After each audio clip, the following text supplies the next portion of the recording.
aí, meus amigos, Bruno falando, e estamos com quem? Com o novo Poco F7 Pro, essa linha que a gente já gosta bastante há bastante tempo, porque geralmente pega o que o X7 Pro tá fazendo e coloca uma melhor construção e até às vezes um processador ainda mais potente. A versão desse ano tá muito interessante, mais bonita do que a anterior, com alguns detalhes muito legais, e eu quero bater um papo das minhas primeiras impressões hoje para vocês. Se quiserem comprar um como esse, tem links na descrição de onde pegar ele, e tem também o nosso grupo de ofertas, onde diariamente uma equipe faz uma curadoria do que tem de preço baixo e cupom.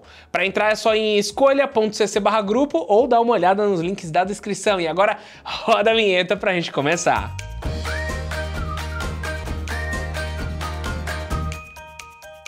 Todo ano eu abro o vídeo da linha F comentando que essa foi a primeira linha que nós tivemos de Pocophone. Então o Poco F1 foi um divisor de águas para um segmento onde a construção dele ficou mais barata, né? E o processador sempre era o topo de linha daquele ano. Com o tempo, quem foi pegando a vez do F1 foi o X7 ou X5, X4, a linha X, tá? E quem foi ficando um pouco mais topo de linha foi justamente o F, que foi ganhando um pouco mais de construção. Esse ano, esse celular aqui, ele tá bem mais bonito do que no ano anterior, na minha opinião. Olha só a carinha dele como que tá, diferente de qualquer outro modelo que a gente viu até agora em 2025. Eu vou até dar uma limpada porque eu já tinha inicializado o celular e só de eu inicializar, olha só o tanto de marca de digital que já tem nele. Bastante, mas de qualquer forma, muito legal o desenho que temos por aqui. Nessa versão prata que temos aqui, parece que tem um CD na traseira dele, ó, vocês não acham? É meio que aquele CDzinho que tinha no PlayStation, no PSP. Eu achei bonito, eu achei bem diferente do que nós temos em qualquer outra marca. E eu já quero falar um pouquinho mais do que tem nessa traseira dele, mas antes eu quero tirar aqui da mesa o que tem na caixa, tá? Por quê? Esse modelo, além de uma construção mais legal do que o X7 Pro, ele tem também um carregador de 90 watts, a versão Ultra tem 120 watts e temos também aqui uma capinha para ele que vem nesse pacote, que eu já vou mostrar para vocês. Colocar ela aqui fora. A maioria dos celulares da Xiaomi já tá vindo com essa capa cinza, que tem uma qualidade maior do que a média, na minha opinião, tá? Antes eles colocavam uma capinha transparente que eu achava bem fraquinha, mas agora tem essa capa. Com tudo já desunboxado, né? Esse verbo que acho que nem existe. Foi desencaixotado, é mais fácil. Nós temos o celular aqui em mãos e eu quero começar dando uma outra opinião, que é a seguinte. Essa lateral dele tá muito parecida com as do iPhone. Por quê? Ela não é reta, totalmente reta. Ela tem um pequeno chanfro, tanto aqui na frente quanto atrás, o que dá uma pegada melhor para ele, uma pegada muito parecida com as de iPhone, tá? Isso também ajuda a essa traseira dele, que agora tem o Gorilla Glass 7i, a ser mais durável, e se aplica também para a parte da frente, onde dá para você perceber bastante que tem a lateral prata. Então eu gosto bastante dessa experiência de ver a cor do celular pela parte da frente dele. Esse ano, esse celular perdeu uma das câmeras aqui na traseira, tá? Então apesar dele ter um terceiro buraco aqui, ó, tem dois sensores ali que nós não sabemos exatamente o que são. Então tem a câmera principal, a câmera ultra-wide e pronto, acabou. O flash tá aqui na parte de fora, de uma forma que eu gostei. Beleza, então design tá bonito, pegada tá bonita. Vamos para a parte frontal dele para entender um pouco mais o que ele mudou, tá? Antes disso, deixa eu só comentar que ele passou de IP54 para IP68. Então é um grande avanço perante o último ano ele poder ser submerso. A Xiaomi está falando de 2,5 metros em até 30 minutos. As marcas divergem um pouco do que é o IP68 de cada uma delas. Tem empresas que falam 1,5 metro, outras que falam 2. A Xiaomi está falando 2,5 metros, o que é um bom indicativo. Ah, e eu queria dar uma olhada na bandeja dele, né? Também é importante isso. Como vocês estão vendo aqui, ó, tem apenas duas entradas de cartão SIM, porque esse modelo não tem a possibilidade de você colocar armazenamento extra, tá? A versão que temos aqui em mãos já tem bastante armazenamento, eu já falo disso um pouco mais pra frente, mas falta nele também a parte de infravermelho, que não tá aqui na parte de cima, tá?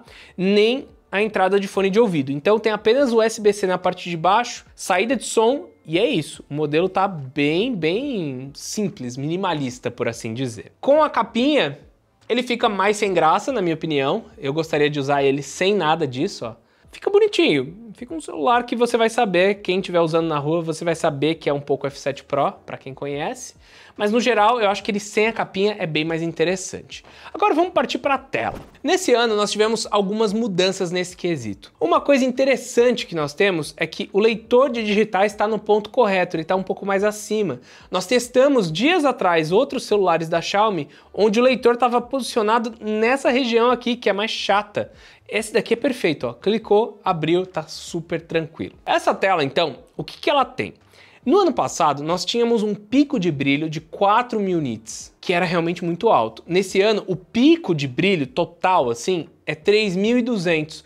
Mas a verdade é que o brilho da tela aumentou. E você vai falar, mas como se o pico diminuiu? Isso porque o brilho base aumentou e o brilho embaixo de sol também aumentou. O que não aumentou, o que diminuiu na verdade, é o pico máximo que ocorre quando você está no maior nível de luz possível e pegando o branco. É mais uma questão de HDR. Então, apesar do pico de brilho não ser tão grande, nós tivemos um avanço ano a ano. Mas o resto das características dessa tela são bem legais. Então, uma grande diferença do X7 Pro para o F7 Pro é que nós temos aqui uma tela 2K. Eles gostam de chamar dessa forma, não é a melhor das nomenclaturas, mas a resolução é a seguinte, ó, tem aqui 3.200 pixels por 1.440. É uma tela com 120 Hz de taxa de atualização, é uma tela também com Dolby Vision, com HDR10 Plus, é realmente uma tela muito boa, tá? Se você pega o celular, mas o mais importante para mim não é só essa resolução maior, mas sim as bordas reduzidas. É um celular que basicamente é 93% de tela na sua parte da frente. Então é um equipamento bonito, é legal de você pegar ele e sentir que tem uma camada a mais ali de metal nas laterais, de vidro na traseira, de uma tela com menos bordas. Já parece um flagship killer, que é o que ele sempre se propôs, de ter algumas características muito boas por um preço mais condizente. Lá nos Estados Unidos ele custa perto de $500, sendo que a versão Ultra, que agora tem câmeras melhores, já fica perto dos $700, que daí sim já é um flagship. Outra característica que eles estão falando bastante no site deles é que esse equipamento aqui, ele consegue funcionar mesmo que você esteja de luva ou que a sua mão esteja com óleo, água e outras coisas do tipo. Essa é uma característica que anda aparecendo um pouco mais nos intermediários, principalmente a parte da água, enquanto que o F7 Pro ele já começa a prometer mais, né? Então a mão pode estar oleosa, pode estar com um pouco mais de luva. Isso daí exige um teste posterior nosso, tá? E daí eu vou colocar para o nosso review completo. Mas por enquanto o que dá para falar é que é uma tela muito bonita, a construção dele tá muito legal. O peso dele, quando comparado com o do ano anterior, tá um pouquinho reduzido, tá? É algo que as marcas vêm fazendo nesses últimos tempos. E para mim o que fica é que as marcas estão percebendo que a gente quer celulares um pouco menos pesados, né? Elas finalmente estão tentando correr para esse lado. Com relação ao desempenho, nós temos algumas coisas legais aqui, tá? Esse é o Snapdragon 8 de terceira geração, não é o Elite. O Elite fica no modelo Ultra. Ele vai ter um desempenho ali perto dos 2.000 não, calma aí gente, 2 milhões de pontos no AnTuTu. Então eu rodei aqui o benchmark, cheguei nesse resultado, rodei apenas uma vez, não tentei chegar no melhor resultado de todos, não fechei os aplicativos, eu só baixei e coloquei para rodar. O modelo Ultra, ele vai conseguir 2,5 milhões de pontos. E daí você me pergunta, Bruno, de 2 milhões para 2 milhões e 500 mil pontos, tem diferença? Não. Na boa, não tem diferença, tá? Porque o que a gente vai conseguir rodar em um, a gente vai conseguir rodar no outro. E esse celular aqui, o que ele pretende fazer é também entregar um desempenho superior através de outras características, como a câmara de vapor, que não deixa ele esquentar. Ele tem também a tecnologia de memória, o FS 4.1, que tem velocidade maior do que a UFS 4.0 do ano anterior. Então, a leitura e a escrita nesse equipamento aqui, ela é mais rápida. Isso vai ajudar na hora que você estiver abrindo um aplicativo de jogo ou quando você estiver instalando esse jogo. Ele não vai ficar tão limitado na hora dessa instalação. E eu tô abrindo também aqui o Genshin Impact porque especificamente nesse jogo eles estão implementando uma função que consegue subir a resolução do jogo para além dos 1080p, que é meio que o padrão dela. O nome disso é o Super Resolution Rendering, que é basicamente aumentar a resolução para chegar nos 2K. Com o Genshin Impact aberto, dá para mostrar para vocês que realmente A tela tá muito bonita. Um negócio que eu fiz que eu gostei é que eu dei zoom aqui no personagem e ó, a qualidade fica realmente muito boa e funcionando tranquilamente. Deixa eu mostrar aqui para outra câmera. Opa! Pera aí que eu tô apanhando aqui, ó. Ou fica muito bonito o jogo. Olha só. Isso acontecendo sem queda de frame. Então, muito legal. Ó, rolando tranquilamente. O resultado, assim, eu não lembro de jogar nos outros celulares, mas a qualidade aqui tá muito boa. Ó, esse zoom que você dá pra ver o personagem, ó, a qualidade tá muito legal, ó, das ombreiras dele, do cabelo, ó, tá muito bonito. Muito legal mesmo. Por enquanto, esse Super Rendering só tá funcionando no Genshin Impact, tá? Que é um dos jogos que mais exige do celular. Nos outros jogos, eu rodei um Wild Rift aqui, 126 frames por segundo a média, então ele passou dos 120, mesmo a tela chegando apenas em 120. Não esquentou também no Genshin Impact, um celular bem capaz aqui nesse ponto.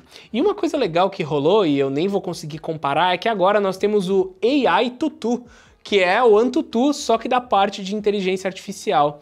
E eu rodei aqui, ele atingiu 1,5 milhão de pontos no teste padrão. De novo, a gente vai ter que começar a fazer uma lista testando outros equipamentos. E uma coisa que eu acho que vai ficar muito claro pra gente, ou que pelo menos eu espero, é que os celulares intermediários vão ficar muito para trás nessa parte de AI, enquanto que os topos de linha vão ficar muito parecidos nesse último ano. Porque o que a gente está vendo é justamente que a linha A50, a linha de intermediários, não está conseguindo fazer o processamento de arrancar as pessoas da foto e todo o resto. Quem está fazendo bem isso é apenas os topos de linha. Vale comentar que esse celular também tá para receber algumas funções de inteligência artificial. Ele começou a chegar no dia 27 de março, mas ainda não veio via atualização para esse celular aqui. O que vai ter? Vai ter a parte de escrita para te ajudar a escrever. Terá também o reconhecimento de fala, o intérprete, que vai fazer a tradução, muito parecido com o que a gente tem na Samsung, e o AI Search. Além disso, ele já tá com o Gemini, tá? Para você conversar com ele. Tem o Gemini Live, que é para você fazer isso via voz. E tem também o Circle to Search. Na parte de fotos, que é o que mais aparece lá para os intermediários, tem expansão de imagem, então você consegue aumentar a imagem, já vimos também na Samsung. O AI Erase Pro, que é para você apagar coisas, tá? AI Film, para você editar algumas fotos, e o AI Image Enhancement, que é para você conseguir melhorar suas fotos. Todas essas funções já aparecem em outros celulares e a gente quer detalhar isso mais na análise, afinal, nem todas elas ainda estão aqui, mas devem chegar nas próximas semanas. No fim eu não acabei falando, mas ele também tem 12 GB de RAM, tem a possibilidade de você aumentar lá com o RAM Plus da vida, e chega a até 512 GB de armazenamento. Só que para mim, o que é mais interessante desse celular, tipo, até agora, a construção tá boa, o desempenho tá bom, a tela tá bonita, só que a bateria dele é de 6.000 mAh. Então eles conseguiram reduzir peso, conseguiram manter tamanho, mexer na construção e mesmo assim ele tem 1.000 mAh a mais do que os principais concorrentes. Eles não especificaram se isso foi por conta do silício carbono, mas tem algumas outras melhorias que não aparecem tanto. Segundo a empresa, eles utilizam 2 chips diferentes para coordenar o carregamento dele. Eu tenho até que pegar os nomes aqui, ó. Tem o Surge P3 Charging Chipset, ou seja, um chipset de carregamento, e depois tem o Surge G1, que é um chipset de bateria para controlar o gasto dele. Com isso, né, com essa nova bateria e com esse gerenciamento, eles prometem que você vai conseguir usar 1.600 ciclos de bateria antes dela cair de 80%, né, de capacidade máxima. Então, o que era 400 ciclos está virando 1.600. É um celular que provavelmente vai durar bem mais na sua mão. Então, além dele durar mais do que um dia, porque ele tem 6.000 mAh, ele vai durar 1.600 ciclos, ou seja, 1.600 dias, provavelmente. 1.600 dias, ó, 365 com 365 dá 720. Vai durar tipo uns 4 anos e meio na sua mão. Se você usar ele menos do que um dia, tipo se você carregar um dia e pouco, certamente você chega a 5, 6 anos de uso. E é por isso que os celulares também estão trazendo mais atualizações. Pegar um celular como esse com a AI já funcionando um pouco melhor, eu acho que pode ser bastante sucesso, apesar de que a gente tem sempre que comentar, a Xiaomi é uma dessas empresas que não promete atualização. Se aparecer, apareceu, é bem provável que apareça, mas eles não falam assim, ó, vai ter 5, vai ter 6. Não tem isso no site deles, tá? Se der, eles atualizam, se não der também fica para trás. Só que em questão de bateria, tem uma coisa legal que é o carregamento de 90 watts, que vai fazer de 0 a 100% em 37 minutos, é o que eu peguei aqui de especificação lá no site deles. Se você habilitar a proteção de bateria para chegar nesses 1.600 ciclos, pode ser que ele carregue ali em 49 minutos, algo perto dos 50 minutos, como a gente já viu nos anos anteriores. Então eu recomendo fazer isso porque 50 minutos carregando é bem rápido. Afinal, de 0 a 50% ele vai rapidinho, em 20 minutos você tem metade da carga. Então o melhor mesmo é protegê-la. E antes da gente partir para o próximo tema do celular, só queria dar duas dicas de como vocês podem economizar comprando um Poco F7 Pro ou qualquer outro celular. A primeira dica é dar uma olhada lá no nosso grupo de ofertas em escolha.cc/grupo ou no QR Code que está aparecendo aqui na tela. Lá nós fazemos uma curadoria dos melhores cupons e preços que tem na internet diariamente. Tem também o comparador Escolha Segura, que é a nossa extensão para computador e aplicativo Android, onde você compara preços, testa cupons automaticamente na hora que está no carrinho e também consegue criar alertas para sempre pagar mais barato. Os dois estão com links na descrição e agora vamos voltar para o celular. O último tema que a gente tem que falar desse celular é justamente as suas câmeras. E eu acho que esse é o ponto onde ele mais fica para trás. A Xiaomi tentou resolver isso colocando câmeras de topo de linha no modelo Ultra, que ficou mais caro e já chegou muito mais perto do preço dos celulares Ultra. Mas esse aqui, a intenção dele é isso: muito desempenho, boa tela, boa construção e boa bateria. As câmeras acabam ficando um pouco para trás, principalmente em quantidade e qualidade dos sensores. Aqui na traseira nós temos um sensor principal de 50 megapixels, que consegue gravar em 8K, que tem abertura f1.6, é um sensor bem legal, tá? Não é um sensor ruim. O que acontece é que o segundo sensor já é uma ultrawide de 8 megapixels, que dá bastante diferença. E é aí que você percebe que esse celular não tem como foco as fotos. Mas vamos lá, eu tirei algumas aqui. Esse daqui é um modo retrato de um boneco que nós temos aqui. E no geral a foto é boa, tá? Tava bem iluminado, então ele conseguiu pegar bastante detalhe. A gente consegue ter alguns resultados bons com ele, principalmente se você souber o que você está fazendo com o celular, tá? Aqui eu tirei foto desses livros que estão aqui do lado e eles também conseguem ter uma resolução legal. Deixa eu passar aqui um pouco para frente. E é a partir dessas fotos aqui que a gente começa a ver um pouco das diferenças, tá? O sensor de 50 megapixels, ele serve para a gente dar zoom de 2 vezes sem perder resolução. Isso é muito legal. Então, essa foto aqui, ela parece mais fechada, mas ela está utilizando o sensor de uma vez. Beleza.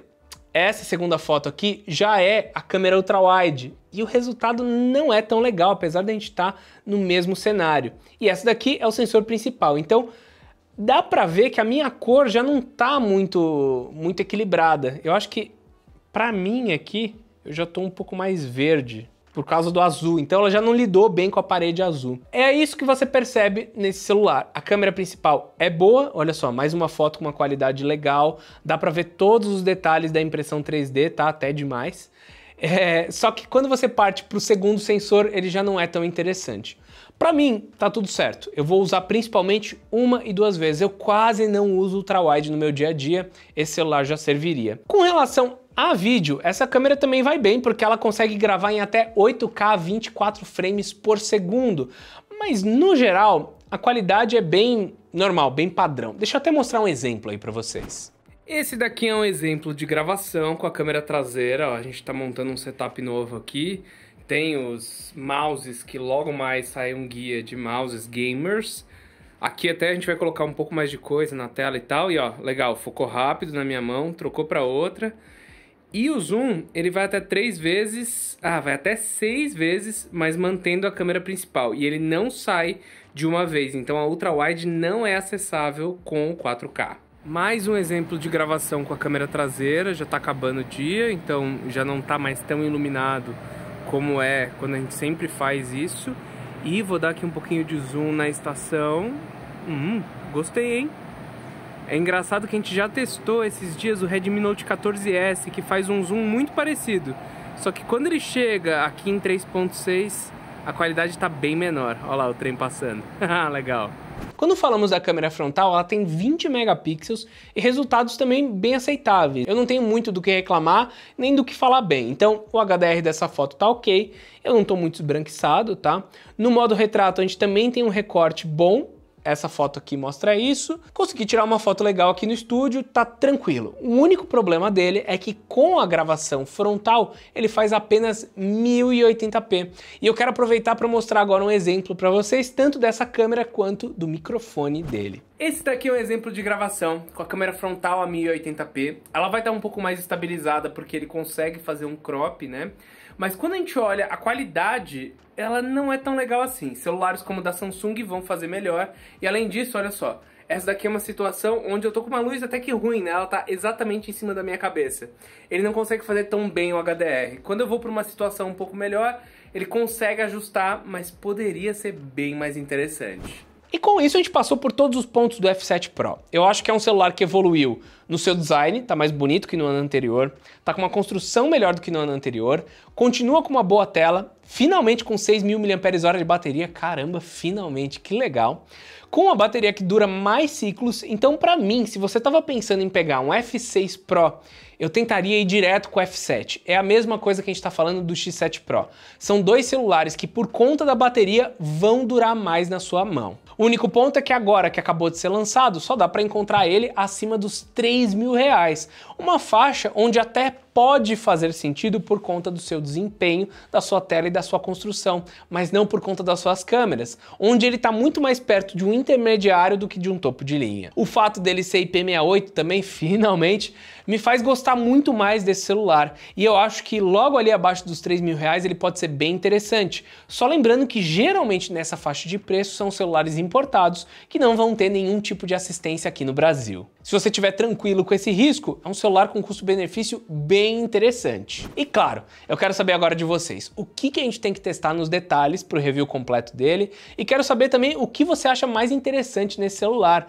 É a parte de bateria? É a parte de ele ter o sistema operacional da Xiaomi que é interessante? Comenta aqui embaixo e claro, eu espero vocês no próximo vídeo. Então é isso, meus amigos, e até mais!